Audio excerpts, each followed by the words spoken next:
Hmm, nakita yung mayat, bibiyag na. Pasilpon-silpon lang, naka-electric pan pa'y dayta. May manta paginawag. Agati plano. Effective dayta, sigurado. Bakit? May matibiyag mo wow, sarap buhay, pasilpon-silpon lang. Ikaw mo tagin na tunay. Pang babae mo dati sa bungkat. Tunay, pang babae ato sa bunay, Joy.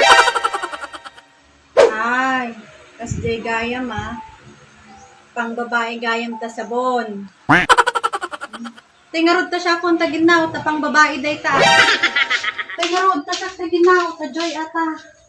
Joy. Gajayo, reklamo ka Joy. Kain ta Joy pa.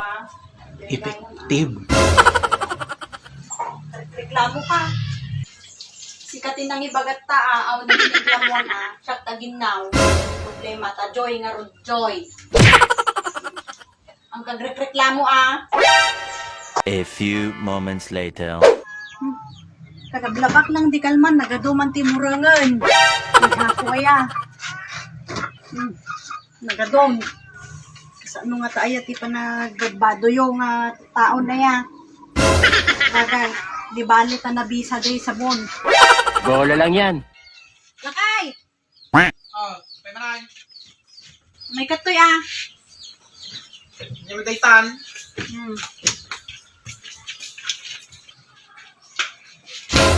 Na, Si Kati Aglaba.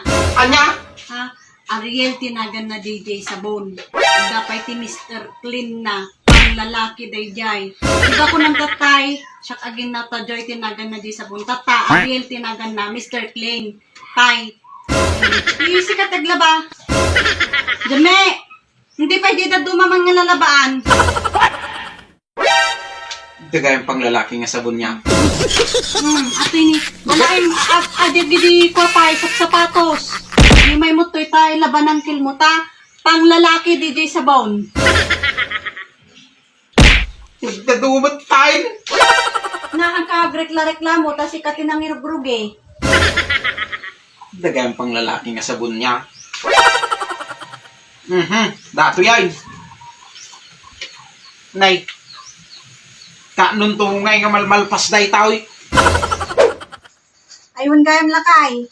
Si katagluto no rabi, ipang rabi dati rekado dito nga King James kan Mang Tomas. Ang lalaki di ay. Lawatam. Anya, pati pa nagluto. Ay sinalbag.